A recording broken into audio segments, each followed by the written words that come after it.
আসসালামু আলাইকুম প্রিয় দর্শক, নির্বাচনকে সামনে রেখে আবার নতুন আরেকটা জরিপ আমাদের সামনে এসেছে।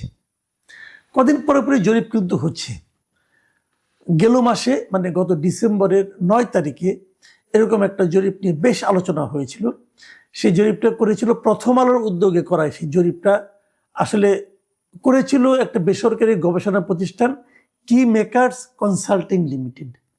তাদের সেই জরিপ ছিল গুরুত্বপূর্ণ সামাজিক রাজনৈতিক বিষয়ে জাতীয় জনমত জরিপ 2025, এই ছিল সেই জরিপের শিরোনাম।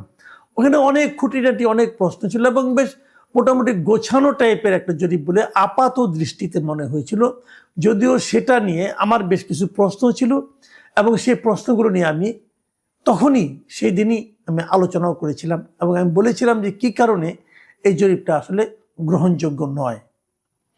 সেই জরিপে বলা হয়েছিল যে দেশের 66% মানে 66% মানুষ, মানে তাদের জরিপদাতা উত্তরদাতা যারা আছে তারা বলেছে যে আগামী নির্বাচনে বেশি আসনে জয়লাভ করবে বিএনপি এবং 26% মত প্রকাশ করেছিল যে না, বেশি আসন পাবে জামায়াতে ইসলামী। তার মানে 66 এবং 26 এই ছিল গ্যাপটা। এরপর আজকে আরেকটা জরিপ হয়েছে, আরেকটা জরিপের কথা প্রকাশিত হয়েছে আর কি। এই জরিপটা করেছেন একটা বেসরকারি সংস্থা eminence associates for social development, EASD। এরা একটা জনমত জরিপ চালিয়েছে এবং এই জরিপে তারা করেছে যে কাজটা, সেটা হলো 300টা সংসদীয় আসনে তারা লোক পাঠিয়েছে এবং সেখানে 20,495 জন মানুষের উপর তারা মতামত নিয়েছে এবং তারা এই মতামতটা নিয়েছে সশরীরে, মানে হাজির হয়ে নিজে নিজে, মানে একদম মানে মানুষটাকে জিজ্ঞাসা করেছে আপনি কাকে কি করবেন না করবেন এরকম।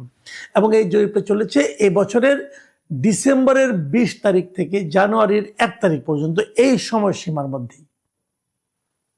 এই সময়ে পরিচালিত জরিপের রেজাল্টটা কি এসেছে? রেজাল্ট এসেছে যে 70% মানুষ বলেছে যে তারা বিএনপিকে ভোট দেবে এবং 19% মানুষ বলেছে যে তারা জামাতে ইসলামকে ভোট দেবে। মানে বিএনপি এবং জামায়াতের গ্যাপটা এই নতুন জরিপে আরো বেড়েছে, অনেকটাই বেড়েছে। এখন প্রশ্ন হলো কেন এই গ্যাপটা বাড়লো? এটা নিয়ে কিন্তু আলোচনা আমরা করবো একটু পরে। গ্যাপ বাড়ানোর নানা কারণ থাকতে পারে, কারণ আপনারা জানেন যে এর মধ্যে এই সময়ের মধ্যেই কিন্তু আপনার তারেক রহমান সাহেব উনি দেশে এসেছেন, 25শে ডিসেম্বর উনি দেশে ফিরেছেন। দেশে আসার পর তাকে কেন্দ্র করে বিএনপির পক্ষে একটা জোয়ারের মতো উঠেছে। এর মধ্যে খালেদা জিয়া মারা গেছেন, উনি মারা যাওয়ার কারণে বিএনপির প্রতি মানুষের সিম্পেথি বেড়েছে। এই সমস্ত কারণে একটা মানে গ্যাপটা বাড়তেই পারে, অস্বাভাবিক কিছু না। কিন্তু এই জরিপটা কি এই কারণেই গ্রহণযোগ্য হবে, না আরো কিছু বিষয় আছে যেটা নিয়ে আলোচনা করা যেতে পারে? এই জরিপে 4টা মূলত প্রশ্ন রাখা হয়েছিল। 1 নম্বর প্রশ্ন রাখা হয়েছিল কোন দল সরকার গঠন করবে অথবা আপনারা কাকে ভোট দিবেন, এরকম। আরেকটা প্রশ্ন করা হয়েছিল যে জিনিসটা নাকি খুব ইম্পর্টেন্ট বলে আমি মনে করি, সেটা হলো বলা হয়েছিল আপনি ভোট দেবেন না কিনা, মানে ভোট দেবেন না এমন কোনো ঘটনা আছে কিনা। এই যে প্রশ্নটা যে আমি ভোট দেব না অথবা আমি ভোট দিতেই চাই না, এই ধরনের প্রশ্নের উত্তরেও মাত্র 0.2% মানুষ বলেছে যে তারা ভোট দিতে যাবে না। দেখুন, আগের যে জরিপটা ছিল নভেম্বরে, ওই জরিপটা নিয়ে আমার প্রশ্নটা ছিল এই কারণেই, সেখানে দেখানো হয়েছিল যে এই অন্তর্বর্তীকালীন সরকারকে একেবারেই পছন্দ করেন না তেমন লোকের সংখ্যা হলো 3.2%। আমি তখন বলেছিলাম যে যারা আওয়ামী লীগ করে তারা এই সরকারকে পছন্দ করার কোনোই কারণ নাই, কাজেই তারা তো বলবে আমি একেবারেই পছন্দ করি না। এখন তাদের মধ্যে মাত্র 3.2% লোক বলছে, এই হিসাবটা আমার কাছে গ্রহণযোগ্য মনে হচ্ছিল না, যেটা নিয়ে আমি আলোচনা করেছিলাম। এবারে এই জায়গাটা এসে আমি কিন্তু আবার হুচট খেলাম যে এই জরিপে বলা হয়েছে মাত্র নাকি 0.2% মানুষ ভোট দেবে না বলে বলেছে আমরা ভোট দিতে যাব না। বুঝেন, কিন্তু মানে 1%ও না, 1%-এরও 1/5 এত কম লোক বলছে আমরা ভোট দিতে যাব না। তার মানে প্রায় সবাই ভোট দিতে যাবেন। বাট এই হিসাবটা কি আপনার কাছে আমার কাছে কতটুকু আপনার কাছে কতটুকু গ্রহণযোগ্য আমি জানি না, আমার কাছে মোটেই গ্রহণযোগ্য না। কারণ আমি জানি যে আওয়ামী লীগের একটা বড় অংশ লোক তারা ভোট দিতে যাবেন না। এই কারণে যাবেন না, তারা অনেক লোক আছে, আমি অনেকের সঙ্গে আমার ব্যক্তিগতভাবে আলাপও হয়েছে, তারা বলেছেন আমি ওখানে যে কাকে ভোট দেব, আমি কি বিএনপিকে ভোট দেব? বিএনপি তো আমার দলের আদর্শকে বহন করে না, অথবা বিএনপি ক্ষমতায় গেলে কি আমার দলের লোকজন, আমার যারা নেতাকর্মী আছে অথবা আমরা যারা আছি, আমরা কি নিরাপদে থাকতে পারবো? তাহলে আমি দেবো কেন? জামাত ইসলামকে আমি ভোট দেবো, তো আমি কেন দেবো? আবার জামাতকে যাও বা দিতাম, আমাদের এনসিপি যুক্ত হয়েছে, এনসিপির কারণে তো আবার দলের কর্মকাণ্ড স্থগিত হয়ে গেছে, ওদের কারণে তো আমরা নির্বাচন করতে পারছি না, তো ওদেরকে আমরা ভোট দেবো? দেবো না, তার চেয়ে বরং ভোটই দেবো না। এরকম বলার লোকের সঙ্গে কিন্তু অনেক আছে। তাহলে এরা যদি বলে, জরিপে যদি বলা হয় যে মাত্র 0.2% লোক ভোট দেবে না বলে জানিয়েছি, সেই জরিপটাকে আমি কিভাবে গ্রহণ করব? আমি কিন্তু ব্যাপারটা ক্লিয়ার না, একদমই ক্লিয়ার না, আমার কাছে এটা মোটেই গ্রহণযোগ্য মনে হয়নি। আরেকটা কারণ আমি বলি, এই জিনিসটা কেন হতে পারে সেটাও আমি বলি। হতে পারে এই কারণে, এরা বলেছে যে তারা এই জরিপটা করেছে সরাসরি, মানে একদম সশরীরে উপস্থিত থেকে। এর অর্থ হচ্ছে জরিপদাতা, জরিপ গ্রহীতা একজন মানুষের কাছে গিয়েছে, যে এই 4টা প্রশ্ন করেছে, তাকে বলেছে ভাই আপনি কাকে ভোট দিবেন? উনি বলেছে আমি বিএনপিকে দেবো, অথবা জামাতকে দেবো, অথবা আপনি কি ভোট দিতে যাবেন? হ্যাঁ যাবো, অথবা যাবো না, এরকম। মজার ব্যাপার হলো, আমার অভিজ্ঞতা বলে, আমি অনেকগুলো নির্বাচনের আগে কিন্তু নির্বাচন নিয়ে কাজ করেছি, রিপোর্টিং করেছি, মাঠ পর্যায়ে গিয়েছি। সেই 1996 সাল থেকে কাজটা আমি করেছি। আমি যে পত্রিকায় চাকরি করতাম, 96 সাল 2001 সালের নির্বাচন আমি সশরীরে বিভিন্ন জেলায় ঘুরেছি। কিন্তু আমি একটা জিনিস দেখেছি, যখন মানুষকে জিজ্ঞাসা করা হয় আপনি কাকে ভোট দিবেন, মানুষ বিরক্ত হয়, মানুষ জবাব দিতে চায় না। তার বক্তব্য হলো আমার যার চাই দেবো, আপনাকে বলবো কেন? এরকম আমি শুনেছি। অথবা যদি তারা সরকার বিরোধী হয়, সরকারকে ভোট দিবে, সরকারি দলকে ভোট দিবে না, যেহেতু ওই 2টা নির্বাচনে কিন্তু সরকার বিরোধীরাই বিজয়ী হয়েছিল, সরকারি দলের বিরোধী যারা আছে তারা বলে হ্যাঁ দেখে শুনে ভোট দেবো, এরকম বলতো। আর যারা সরকারি দলের লোক, একদম মানে মানে সরকারের দলের একদম মানে কি বলবো আপনার, একদম ডাই হার্ড যারা, হ্যাঁ অন্ধ সমর্থক, তারা হয়তো বলেছে হ্যাঁ ঠিক আছে আমি অমুক দলকে ভোট দেবো। হ্যাঁ আমি যে দল ক্ষমতা হচ্ছে সেই দলের নাম নিয়ে বলতো আমি তাদেরকে ভোট দেবো, তারা তো ভালো কাজ করতেছে, এরকম। কিন্তু এরকম সংখ্যা খুব রেয়ার। ম্যাক্সিমাম লোককে আমরা দেখেছি তারা কাকে ভোট দিবে এটা মুখে প্রকাশ করতে চায় না। কেউ কেউ করে, কিন্তু ওদের সংখ্যাটাই বেশি। কিন্তু তাই যখন আপনি শারীরিকভাবে উপস্থিত হয়ে মতামত জানতে চাইবেন, তখন আপনারা সবাই এরকমভাবে আপনাকে জানিয়ে দেবে, এটা আমার কাছে ভাই গ্রহণযোগ্য মনে হয় না। এর চেয়ে বরং টেলিফোনে যেটা, সেটা অনেকটা নিরাপদ। অনেকে ভাবে যে আমার পরিচয়টা প্রকাশিত হলো না, আমি বলে দিলাম। সবচেয়ে ভালো অনলাইন জরিপ। অনলাইন জরিপে কেউ জানলো না আমি কাকে ভোট দিলাম, আমি কে তা জানলো না, এটা সবচেয়ে ভালো। ওখানে অ্যাকুরেট রেজাল্ট আসে। কিন্তু ওখানে একটু ঝামেলা হয় এই কারণে যে ওই জরিপটা কে নিচ্ছে অথবা কোন প্ল্যাটফর্ম নিচ্ছে তার উপর নির্ভর করে। যেমন ধরা যাক আমি যদি একটা অনলাইন জরিপ করি, তাহলে আমার প্ল্যাটফর্মে এই মুহূর্তে যারা ভর করছে, যারা বেশি ভিড় করছে, তারাই ভোট দিবে। দেখুন আপনাদের আলোচনার সুবিধার্থে আমি একটা অনলাইন জরিপের কথা বলি। যখন আমি পত্রিকায় এই নিউজটা পড়লাম আজকে, পড়ার পর কিছুক্ষণ পরে আমি ভাবলাম তাহলে আমি নিজে একটা জরিপ করি না কেন অনলাইনে। আমি এখন থেকে 2 ঘন্টা আগে সেই জরিপটা দিয়েছি, 2 ঘন্টা, ঠিক 2 ঘন্টা আগে। আপনারা দেখুন, এখানে দেখবেন 2 ঘন্টা লেখা আছে। এই 2 ঘন্টায় আমার এখানে ভোট পড়েছে 9,400 ভোট। মাথায় রাখবেন, 9,400 ভোট পড়েছে মাত্র 2 ঘন্টায়।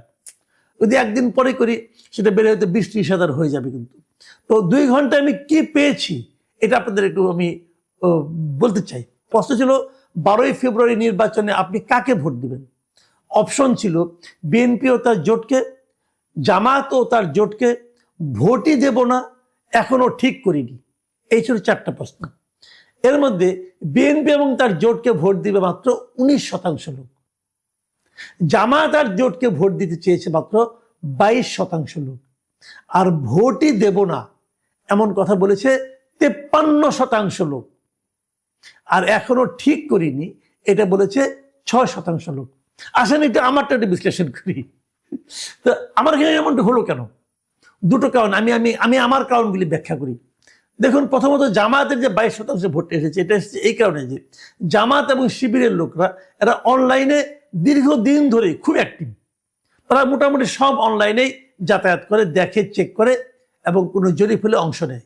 কাজে তাদের অ্যাক্টিভ তাদের খুব বেশি, এই জন্য এটা বোঝা গেছে 22%। আর বিএনপির ব্যাপারটা হলো, BNP in the mean time তারা কিন্তু সরকারি দলে প্রায় পরিণত হয়েছে। বিএনপির নেতাকর্মীরা, বিএনপি যারা সমর্থকরা, তারা ভাবতেই শুরু করে দিয়েছে যে আমরা তো ক্ষমতায় এসেই গেছি। এবং আমি বরাবরই দেখেছি যারা সরকারি দলে থাকে তারা এসে মতো জরিপ টরিপে কোনো পাত্তা দেয় না, তারা এগুলোতে অংশও নেয় না। তারা মনে করে যতক্ষণ এখানে অংশ নেব ততক্ষণ কিছুক্ষণ চাঁদাবাজি করে আসি, ওটা অনেক লাভজনক হবে। যে কারণে বিএনপির মধ্যে এখন ওই ধারণাটা সম্ভবত চলে এসেছে। আর আওয়ামী লীগের ভোটার যারা আছে তারা ম্যাক্সিমামই এখন আমার এখানে ভর করেছে বলে আমার ধারণা। কারণ হয় কি, আমার এই চ্যানেলে একটা নিয়ম আছে, নিয়ম মানে আমার একটা বৈশিষ্ট্য আছে।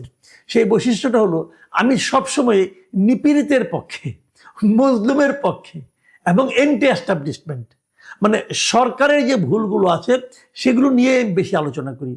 যে কারণে যারা ওই সময় সবচেয়ে নির্যাতিত থাকে, যারা সব নিপীড়িত থাকে, তারা এসে আমার এখানে ভর করে। যখন আওয়ামী লীগ সরকার ছিল ক্ষমতায়, তখন আওয়ামী লীগের লোকজন আমার চ্যানেলে আসতো না, বরং বিএনপি এবং জামাতের লোকরা আমার এখানে ভর করতো। এখন যেহেতু অন্তর্বর্তীকালীন সরকারের সমস্ত দমন পীড়ন এখন চলছে আওয়ামী লীগের উপর, যে কারণে সম্ভবত আওয়ামী লীগের লোকজন আমার এখানে কিছু ভর করেছে। এর বাইরেও কিছু নিরপেক্ষ লোকও আমার এখানে নিয়মিত, যারা নাকি কোনো দল করে না, যারা লজিক দিয়ে চলে, সেরকম কিছু লোক আমার এখানে ভর করে বলে আমার বিশ্লেষণ। তো সেক্ষেত্রে আমি এখানে দেখছি যে 53% মানুষ বলছে যে তারা ভোটই দেবে না। তার মানে আমি ভোটই দেব না, এই যে অপশনটা, এরাই সবচেয়ে বেশি লোক এখানে এসেছে এই 9400 লোকের মধ্যে। যদি এটা হয় বাস্তবতা, আমি ধরলাম এখানে আওয়ামী লীগের লোকে ভর করেছে, আমি ধরে নিলাম এই কথাটা, কিন্তু লোক তো এরাই তো ভোট দেয়। যেখানে 22% লোক জামাতকে ভোট দিচ্ছে, 19% লোক বিএনপিকে ভোট দিচ্ছে, সেখানেও তো এই লোকগুলি ছিল। তাহলে এই লোকগুলোকে এই জরিপ, এই যে আপনার এমিনেন্স যারা জরিপটা করেছে, eminence associates for social development, এরা কেন খুঁজে পেল না? এটা কি করে 1% কম হয়? ভাই এমিনেন্স, আপনাদের এই জরিপ আমি নিলাম না ভাই, এটা ঘরে বসে করছেন, আমার কোনো সন্দেহ নাই। ঘরে বসে বসে বসে বানাই দিচ্ছেন, এবং বানাইছেন এই কারণে যেহেতু আপনারা মনে করেছেন যে বিএনপি এখন ক্ষমতায় আসতেছে, তারেক রহমানের সঙ্গে যে ব্যবসায়ীরা দেখা করে, অমুকরা দেখা করে, তমুকরা দেখা করে, আপনি যে ইলেকশনের পরে দেখাবেন দেখেন, অথবা আগেই দেখাবেন, আপনাদের জন্য আমরা এরকম একটা জরিপ করে নিয়ে এসেছি, এতে মানুষ প্রভাবিত হবে। এবং কোনো একটা ধান্দা আপনাদের আছে ভাই, এটা হলো আমার বটম লাইন। আমি কিন্তু আমারটাও ব্যাখ্যা করলাম, আমার বটম লাইনটা কোথায়, কিন্তু বটম লাইন হলো এটা। এবং দর্শকদের প্রতি অনুরোধ, এই ধরনের জরিপ দেখলে পড়বেন কেন জানেন? ভালোই লাগে যে অনেকটা রাশিফলের মতো দেখবেন, প্রত্যেক পত্রিকাতে রাশিফল ছাপা হয়। কিন্তু সিংহ রাশির আজকের দিনটা কেমন যাবে, কন্যা রাশির দিনটা কেমন যাবে, বৃশ্চিক রাশির দিনটা কেমন যাবে। আপনি একটা কাজ করেন, আপনি করবেন কি, ওই রাশিফল নিয়ে 5টা পত্রিকা রাশিফল নেন, নিয়ে আপনি যে রাশি, ধরা যাক আপনি তুলা রাশি, আপনি দেখবেন যে ওই পত্রিকা তুলা রাশি কি লিখছে, বি পত্রিকা তুলা রাশি কি লিখছে, সি পত্রিকা তুলা রাশি। আপনি যদি 5টা পত্রিকা তুলা রাশির আজকের দিন কেমন যাবে পড়েন, ভাই আপনি জাস্ট পাগল হয়ে যাবেন যে তাহলে আমি কোনটা। এক এক পত্রিকা এক এক রকম লাগবে, এটা কোনো বাস্তবতা নাই। তবে পড়তে মজা লাগে, পড়তে মজা লাগে। তো এটাও পড়তে মজা লাগে, জরিপ দেখলাম, পড়লাম, একটু আওয়াজ করলাম, আমিও একটা জরিপ করলাম এই সুযোগে, সেটাও দেখলাম, তুলনা করলাম। প্রিয় দর্শক, আপনারা দেখবেন এর মধ্যে আরো অনেকে জরিপ করবে, পড়বেন, পড়ে একটু কৌতুক অনুভব করবেন, একটু মজা পাবেন, কিন্তু বিশ্বাস করেন না।